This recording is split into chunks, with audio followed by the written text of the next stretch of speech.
వివాహాలు అవ్వని వారికి ఒక బాధ ఉంటుంది. అదేంటంటే, నేను ఒంటరిగా ఉన్నాను, నాకు వివాహం ఎప్పుడవుతుంది. తప్ప అనట్లేదండి. వివాహం కాకముందు కొంతమందికి పెళ్లి కావాలి అనుకోకముందే పెళ్ళైపోద్ది. వాళ్ళకి ఆ ఫీలింగ్ తెలియదేమో, కానీ వివాహం కొరకు నిజంగా ప్రార్థన చేసి దేవుని సన్నిధిలో కనిపెట్టి, దేవా నీ బెస్ట్ నాకు ఇవ్వు అని ఎదురు చూసిన వాళ్ళందరికీ ఖచ్చితంగా they walk through this road. ఆ రోడ్ ఏంటంటే ఒంటరితనము. దేవుడు ఎప్పటికి తెస్తాడో, అసలు ఎవరైనా ఉన్నారా, నేను ప్రార్థన చేసుకుంటున్నట్లుగా ఉన్న వ్యక్తి ఎవరైనా ఉన్నారా, దేవుడు ఎప్పటికీ కార్యం చేస్తాడో, ఇంతగా నేను దేవుని కొరకు నిలబడ్డాను, నాకు తగిన ప్రతిఫలం వస్తుందా లేదా. సో ఈ ఆలోచనలు, ఈ స్ట్రగుల్ ఖచ్చితంగా దేవుని కొరకు కనిపెట్టిన స్త్రీలకు ఉంటుంది. కానీ ఒక మాట చెప్పనా, సింగిల్గా ఉన్న గర్ల్స్కి ఒక బ్లెస్సింగ్ కూడా ఉందండి. You have a blessing as you are single. మీరు అనొచ్చు, సింగిల్గా ఉండడం ఏం బ్లెస్సింగ్ అక్క అని. 1 కొరింథీ పత్రిక 7వ అధ్యాయం 32వ వచనంలో, 1 కొరింథీ పత్రిక ఒకసారి చూడండి, 7వ అధ్యాయము 32వ వచనం మనం గమనించినట్లయితే, మీరు చింతలేని వారై ఉండవలెనని కోరుచున్నాను. పెండ్లి కాని వాడు ప్రభువుని ఎలాగూ సంతోషపెట్టగలనని ప్రభు విషయమైన కార్యములను గూర్చి చింతించుచున్నాడు. పెండ్లి అయిన వాడు భార్యను ఎలాగూ సంతోషపెట్టగలనని లోక విషయమైన వాటిని గూర్చి చింతించుచున్నాడు. అటువలనే పెండ్లి కాని స్త్రీయు కన్యకయు తాము శరీరమందును ఆత్మయందును పవిత్రురాండ్రై ఉండుటకు ప్రభువు విషయమైన కార్యములను గూర్చి చింతించుచుందరు గాని, పెండ్లి అయినది భర్తను ఎలాగూ సంతోషపెట్టవలనని లోక విషయములైన వాటిని గూర్చి చింతించుచున్నది. ఈ వచనాలు చదివాక మీకు ఒక అండర్స్టాండింగ్ వచ్చుంటది. వివాహం అయ్యాక okay, you become a family.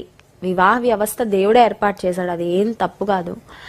But నీ జీవితంలో దేవునికి యూ కాన్ గివ్ యూ 100% వివాహం అయ్యాక. వై?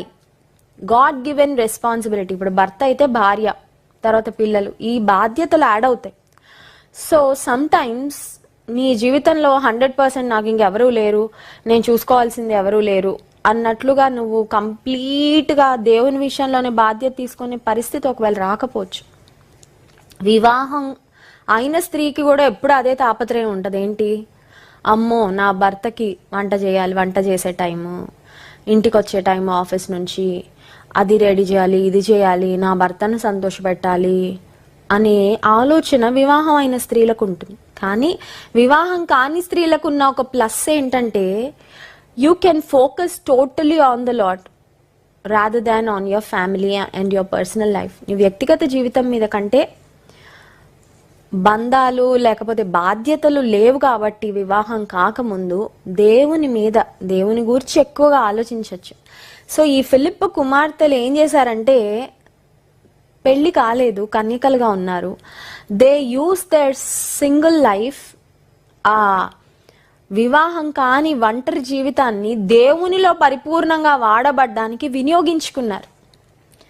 నేను యవ్వన చెల్లెమ్మలకి చెప్పాలనుకునే మాట ఏంటంటే, పెళ్ళి ఎప్పుడవుతుంది అని ఆలోచించుకుంటా కూర్చోవద్దు. ఎప్పుడు అవ్వాలి అప్పుడే అవుతుంది. నువ్వు తొందరపడినా రేపు అవ్వదు, నువ్వు తొందరపడినా ఈ నెలాఖరికి అయిపోదు. దేవుడు టైమింగ్లో అవుతుంది అది. సో అప్పటి వరకు ఎప్పుడవుతుంది అని ఆలోచించుకొని బుర్ర పాడు చేసుకొని ఇంట్లో అందరినీ విసిగించేసి, ఇంట్లో అందరికీ చిరాకు తెప్పించేసి నువ్వు డిప్రెషన్లోకి వెళ్ళిపోతా ఉండడం కంటే, దేవునికి అప్పచెప్పి ప్రభువా నీ సమయంలో నువ్వు చేయి కార్యం అని ప్రతిదినము ప్రార్థన చేసుకొని వివాహం కొరకు, ఆ తర్వాత ఆ మ్యాటర్ పక్కన పెట్టేసి దేవునిలో నేను ఎలా వాడబడగలను, దేవునిలో నేను ఎలా ఎదగలను, how can I be useful to the Lord, నన్ను నేను దేవునిలో ఎలా బలపరుచుకోగలను, how can I grow in the Lord. Single లైఫ్లో ఉన్నంత టైము వివాహం అయ్యాక ఉండదండి. ఎందుకంటే భర్త, అత్తమామలు, బాధ్యతలు, పిల్లలు, ఆ పనులు, ఈ పనులు, ఈ పనులన్నిట్లో దేవుని కొరకు సమయాన్ని వెచ్చించడానికి అవకాశం కష్టం.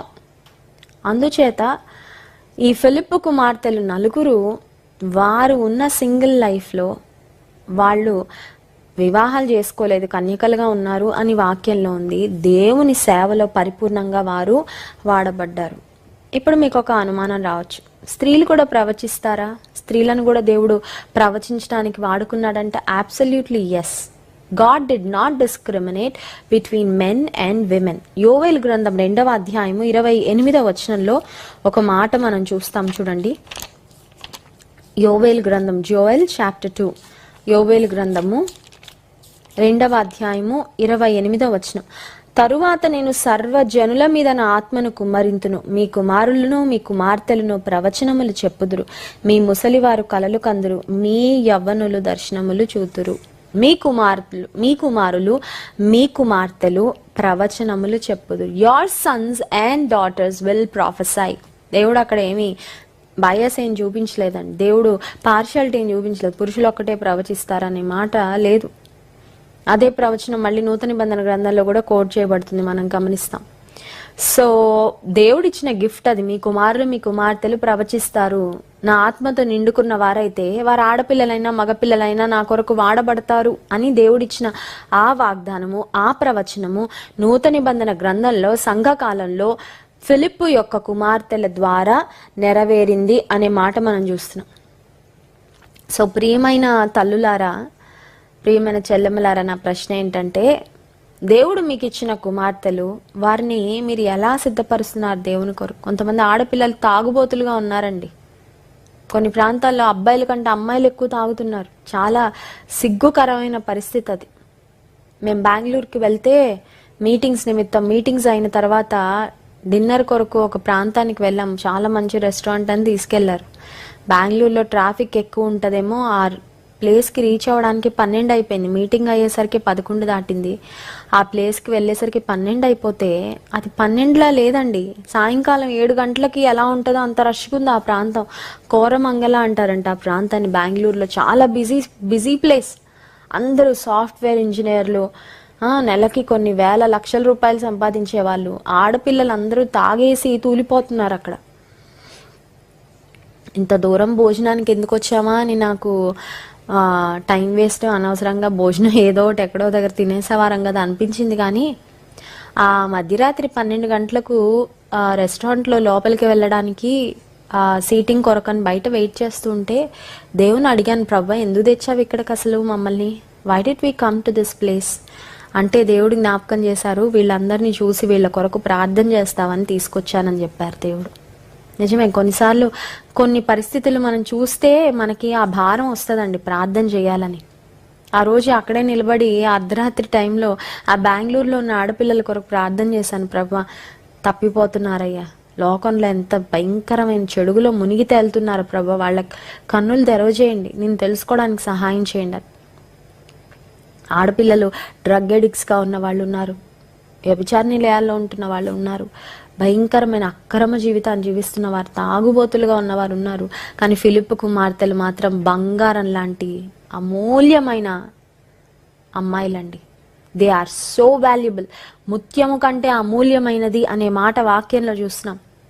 డియర్ ఉమెన్, ప్రియమైన సహోదరి, నువ్వు దేవుని యందు భయభక్తులు కలిగిన స్త్రీగా ఉంటే నీవు ముత్యం కంటే అమూల్యమైన దానవు. హల్లెలూయా. You are more precious than a pearl. ముత్యం కంటే అమూల్యమైన వ్యక్తివి.